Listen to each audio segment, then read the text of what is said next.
Imaginemos uma sociedade em que a mulher era considerada como um ser inferior, destinada apenas ao casamento que ocorria invariavelmente pouco depois do início da adolescência. Um tempo onde tudo era difícil, estando as comunicações, os transportes, as condições de vida num nível muito distante do encontrado hoje. Uma época onde a educação era privilégio de uma reduzida camada social. Uma fase onde os preconceitos religioso e racial contra não católicos, negros e índios tornava a crença e condições das minorias difícil de suportar. Um país que gradativamente deixava de ser somente agrícola para entrar na fase de desenvolvimento da industrialização.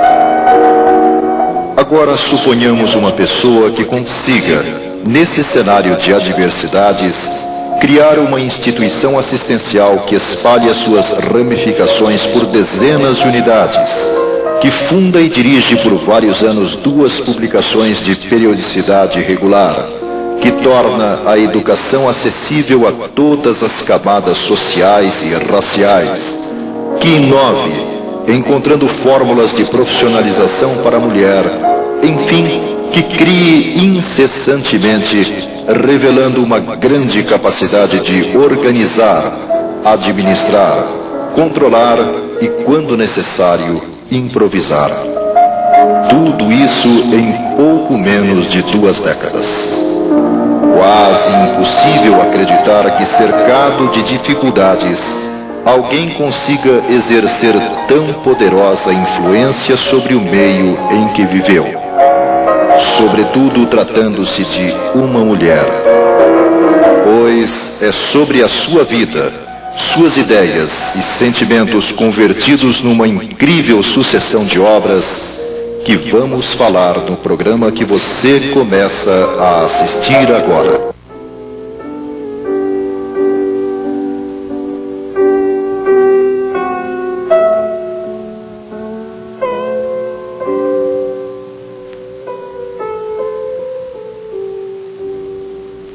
Resende, cidade situada à margem direita do rio Paraíba do Sul, estado do Rio de Janeiro, que foi importante produtor de café no século XIX, viu nascer a 1º de fevereiro de 1853 Anália Emília, um dos 3 filhos do casal Teresa e Antônio Mariano Franco.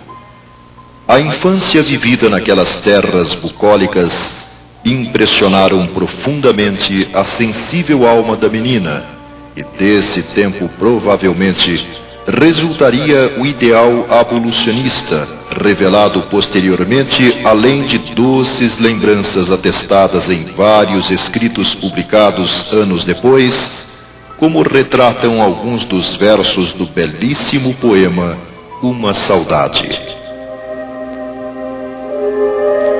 Quantas vezes tão contente essa hora eu esperava, e sobre a ponte correndo, o riacho atravessava, ouvindo com alegria soar a Ave Maria. E logo após avistava pobres negros caminhando, vergados ao peso das messes, mas felizes e cantando, que tanto me comovia. Em 1861, atraída por promissoras perspectivas, sua família transfere residência para São Paulo. A atividade de professor exercida pela mãe certamente teve decisiva influência na vocação de Anália, que já aos 15 anos passa a atuar como sua auxiliar em colégios de Taubaté e Guaratinguetá. A função de assistente da mãe se oficializaria com a aprovação em 1872 num concurso de câmara. Todavia, a autonomia no exercício da profissão viria com a conclusão do curso preparatório na Escola Normal Secundária em 1875, e 2 anos depois realizava com brilhantismo o exame para o cargo de professora pública, merecendo elogios no jornal A Província de São Paulo, sendo no início do ano seguinte nomeada para o magistério público.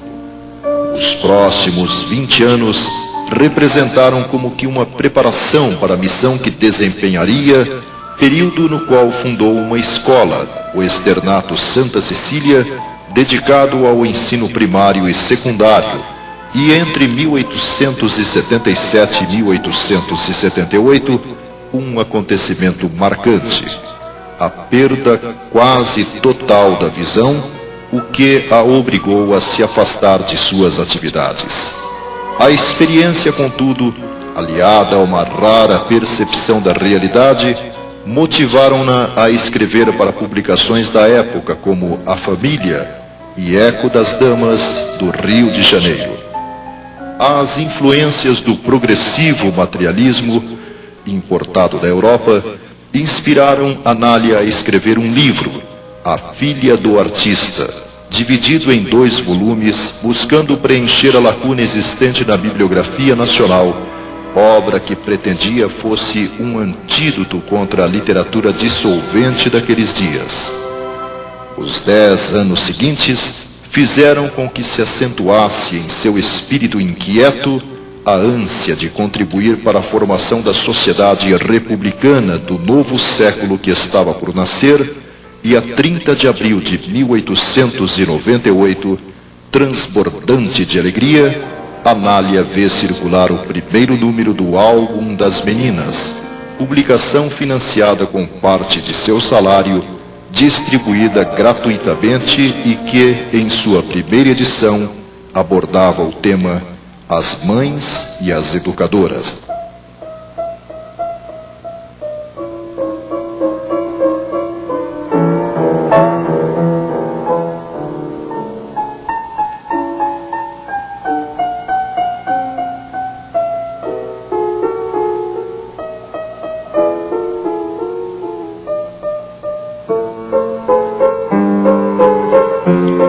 A virada do século imprimiria novo ritmo ao processo de industrialização de que São Paulo se tornaria importante peça no Brasil. A carência de mão de obra especializada determinava um afluxo muito grande de imigrantes, particularmente europeus. A cultura dos representantes desses povos contrastava muito com a falta de infraestrutura existente no país que os recebia. Outro dado significativo era o do grande número de ex-escravos migrantes das lavouras cujos proprietários também buscavam no exterior colonos mais qualificados. Isso agravaria ainda mais o já crítico problema social da falta de moradia, meios de educação, saúde e trabalho para todos. Anália, apesar dos seus 48 anos, não ficou indiferente a isso e, a 17 de setembro de 1901, requer autorização para o funcionamento de uma instituição que buscaria proteger e educar as crianças das classes desvalidas, bem como mães desamparadas. Um mês depois, o pedido foi deferido, permitindo a fundação da Associação Feminina Beneficente e Instrutiva de São Paulo, que, ainda naquele ano, em 31 de dezembro, tem instalada a sua primeira escola no Largo do Arouche. O tempo exigia a intensificação de atividades para a concretização dos planos imaginados por Anália. Mão de obra era um obstáculo. Para superá-lo, já 25 de janeiro de 1902, colocava em funcionamento o Liceu Feminino, dedicado à habilitação de professoras para os lares a serem instalados. Redige e publica o Manual para as Escolas Maternais, transmitindo às colaboradoras diretrizes para o seu trabalho. Já no dia seguinte, a associação punha em funcionamento um curso noturno para adultos, objetivando sua alfabetização.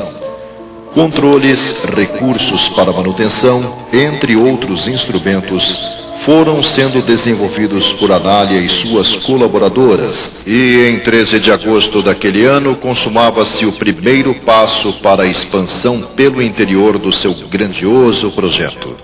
Era inaugurada a Escola Maternal de 2 Córregos. As repercussões da operosidade de Anália começavam a atrair a atenção e o entusiasmo de alguns segmentos da sociedade, embora na mesma intensidade atraísse a ira do clero, que manteve por muitos anos insidiosa campanha difamatória contra a associação. O ano de 1903 começava com a inauguração de outra unidade no interior, a Escola Maternal de Jaú. A necessidade de tornar conhecidas as atividades da instituição, bem como de integrar o corpo de colaboradores, fizeram com que Anália decidisse publicar a revista da Associação Feminina, posteriormente denominada A Voz Maternal. Em 5 de julho, a identificação dos ideais de Anália com os da maçonaria resultaram na instalação da Escola Maternal Grande Oriente. Por essa época, nova iniciativa de Anália, o primeiro de uma série de asilos creche. Em dezembro daquele ano, a revista da associação informa já serem mais de 1.000 àquela época os beneficiados pela entidade. E antes que o ano terminasse, registram-se 3 acontecimentos importantes. O senador Paulo Egídio de Oliveira, fundador da primeira escola de sociologia do país, profere importante discurso a respeito das atividades da associação. Anália é confirmada na presidência da instituição por eleição, fato que se repetiria até o ano de sua morte. E, finalmente, a sua sede passa a funcionar na ladeira do Piques 23, em São Paulo. O ano de 1904 marca o surgimento de 2 novas unidades no interior, a Escola de Itapetininga a 15 de março e a 9 de julho a de Campinas. É colocado em funcionamento outro curso profissionalizante para as assistidas, a Oficina de Flores Artificiais, que ensinava a confeccionar flores de papel e pano, produto vendido para gerar recursos para a entidade, experiência que posteriormente daria origem ao Instituto Regente Feijó. O senador Paulo Egídio, a 4 de agosto, faz novo discurso no Congresso exaltando as atividades da associação. Acontecimentos importantes assinalaram a vida da obra em 1905. Instalou-se uma tipografia que, além de produzir os impressos e publicações da entidade, prestava serviços a terceiros, o que também contribuía para levantar recursos que permitiam compor a receita necessária para manter as atividades. Em agosto, é apresentada a proposta para a construção de um prédio próprio para a associação, projeto apreciado e aprovado por Anália 15 dias depois. 1906 registra a formalização da união de Anália e Francisco Antônio Bastos, colaborador de muitos anos da associação, e a abertura de uma nova fonte de renda, o Bazar da Caridade, sediado na Rua do Rosário 18 e uma filial na ladeira do Piques 23, estabelecimentos que vendiam vários produtos manufaturados pelas internas da associação. Em 1907, um balanço das atividades da instituição revelava que já ultrapassava 2.000 o número de assistidos pelas diversas modalidades de serviços prestados pela obra. Nesse ano, novo avanço na direção do interior. É aberta a primeira escola maternal de Ribeirão Preto. No início de 1908, a 26 de janeiro, a associação contrai um empréstimo hipotecário para a construção do asilo e creche e 3 pavilhões para o albergue diurno. Em fevereiro, entra em funcionamento a primeira escola maternal de Sertãozinho. Neste ano, uma epidemia de sarampo exige de Anália e suas cooperadoras providências e maiores desdobramentos para superar esse período crítico. Agosto marca o surgimento da primeira escola maternal de Limeira. 1909 lembra o início de mais 2 unidades do interior. Em 7 de janeiro, a Escola Maternal de Rio Claro e a 6 de março da Escola Maternal de Jaboticabal. Em agosto, procede-se a uma revisão geral do Estatuto da Associação. A década terminaria com a multiplicação de atividades. A loja maçônica 7 de setembro propõe, e Amália aceita, dirigir várias escolas financiadas por aquele grupo. Nesse 1910, a partir da visita de um músico e militar, nasce a primeira banda de música feminina do Brasil, formada por moças da própria associação, a qual viria a se somar com o elenco dramático musical da entidade que, se apresentando por cidades do interior, servia como mais uma fonte de recursos para a entidade.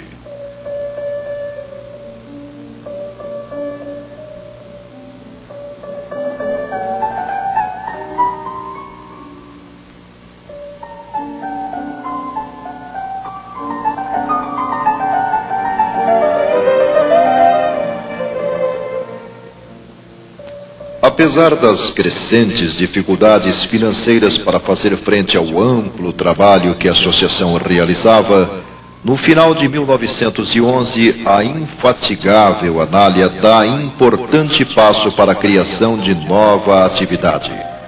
Adquire os 75 alqueires da Fazenda Paraíso, negócio generosamente facilitado pelo proprietário, o que permite a fundação da Colônia Regeneradora Dom Romualdo, num primeiro momento dedicada ao abrigo e apoio moral às jovens decaídas, além de mães solteiras e abandonadas.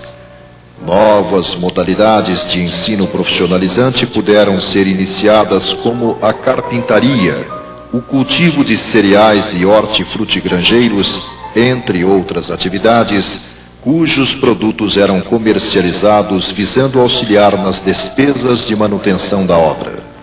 Em 1912, mais precisamente em 19 de maio, começa a funcionar o Lar Anália Franco de Jundiaí. No ano de 1913, os reflexos das crises político-sociais da Europa contribuíram para aumentar a escassez e recursos necessários para a manutenção da instituição. Apesar disso, a 7 de novembro é fundado o Asilo Creche de São Vicente. A decretação da Primeira Guerra Mundial em 1914 resultou em cortes das subvenções públicas e na diminuição das doações à associação. Anália, incansável, imagina e desencadeia a série de excursões pelo interior do estado com o grupo dramático musical e a banda feminina. Provavelmente a partir dessas viagens, decide criar ainda em 1914 a Liga Educativa Maria de Nazaré, com a finalidade de auxiliar as escolas maternais, creches, asilos e colônias mantidas pela associação no interior paulista. O mês de abril desse ano registra também a instalação do Asilo Creche de Dobrada. 1915 transcorre com a associação atravessando dificuldades muito grandes pela falta de recursos. 1916 inicia com a fundação, a 1º de janeiro, do Asilo Creche de Rincão. Em abril, a associação contrai empréstimo para pagamento da dívida adquirida com a compra da Fazenda Paraíso, o que permite a quitação total e a lavratura da escritura definitiva do imóvel. Em novembro, funda-se o Asilo Creche de São José do Rio Pardo. 1917 foi marcado por um arrefecimento da prosperidade da capital paulista, com o abrupto aumento do custo de vida, a quase completa ausência de produtos básicos e o achatamento dos salários, ocasionando uma greve geral marcada por extrema violência. 1918 agravou ainda mais a situação do povo paulista, castigado por um inverno excepcionalmente frio, grandes prejuízos para a lavoura, atingida por temperaturas de até 3 graus negativos e devastadoras pragas. A capital foi visitada por chuvas torrenciais que levaram o nível dos rios Tietê e Tamanduateí, causando sérias inundações. A nefanda guerra que se travava no continente europeu, além de aprofundar a crise econômica, espalhava pelo mundo os malefícios da chamada gripe espanhola, que começou a ceifar vidas em quantidade. A associação não era poupada e, com o drástico corte dos auxílios oficiais e particulares, somente a fé conseguiria manter vivas as 142 asiladas, famintas e contaminadas pela terrível influenza, denominação popular da moléstia. A grande protetora e mãe das meninas, sem outras alternativas, recorre à terapia espírita do passe e da água fluida, ao que ela atribuiu o fato de se terem salvado quase todas as suas assistidas. Nasce 1919 e os esforços para vencer o terrível mal lhe alquebraram o corpo, abrindo o caminho para o domínio do vírus da famosa gripe. Acamada, Anália reúne forças para, através de relatório, prestar contas de seu trabalho conforme consta da ata da reunião de 6 de janeiro. Essa talvez tenha sido sua última realização, pois, a 20 desse mês, despede-se da vida física, deixando para trás uma incomparável folha de serviços prestados à sociedade paulista, na qual se incluem milhares de homens e mulheres que em sua infância e juventude foram salvos e encaminhados na vida, uma dezena de obras didáticas, mais de 20 opúsculos em forma de manuais, regulamentos, compilações publicadas, 9 peças teatrais escritas, 28 escolas maternais na capital, 22 creches asilos no interior, 27 escolas maternais também no interior, entre muitas obras cuja amplitude seria impossível de mencionar, sobretudo pelo fato de, mesmo após sua morte, seu modelo continuar a inspirar o surgimento de outras instituições.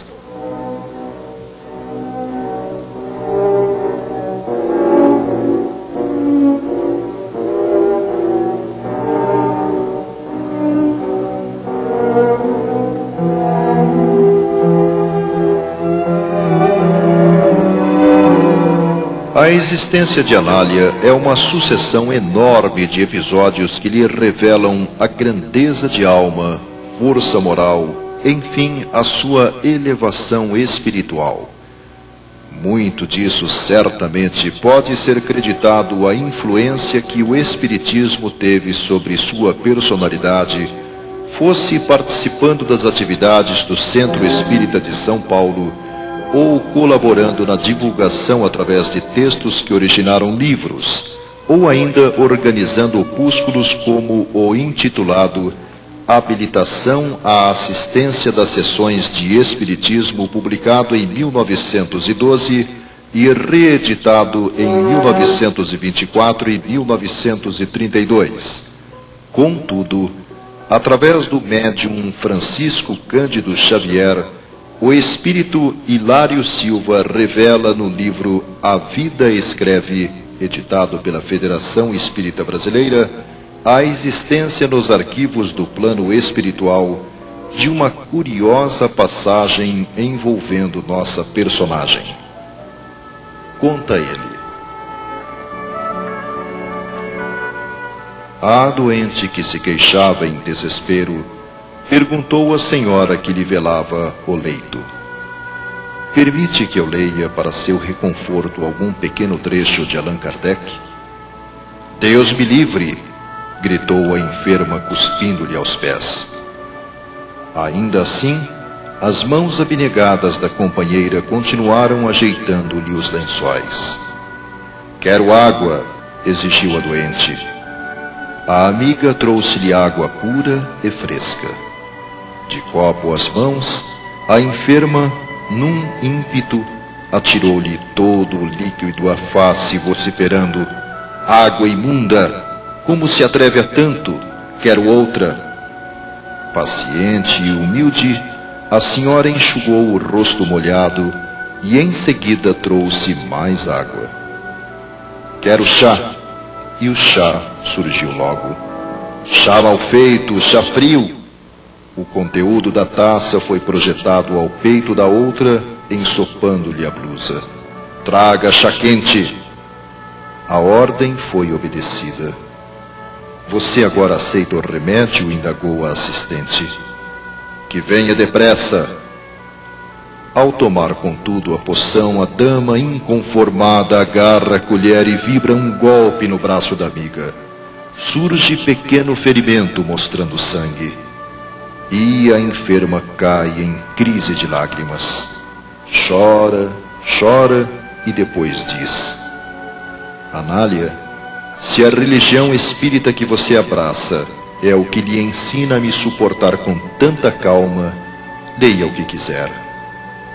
A interpelada sentou-se, tomou o Evangelho segundo o Espiritismo e leu a formosa página intitulada A Paciência, no capítulo 9, que começa afirmando: a dor é uma bênção que Deus envia a seus eleitos. Acalmou-se a doente, que acabou aceitando o socorro do passe e o benefício da água fluida. Conversaram ambas. A enferma, asserenada, ouviu da companheira os planos que arquitetava para o futuro em benefício dos meninos abandonados à rua. No dia seguinte, ao despedir-se, a obsediada em reequilíbrio beijava-lhe as mãos e dava-lhe os primeiros 2 contos de réis para começar a grande obra. Essa enfermeira admirável de carinho e devotamento era Anália Franco, a heroína da seara espírita paulista, que se fez sublime benfeitora das criancinhas desamparadas.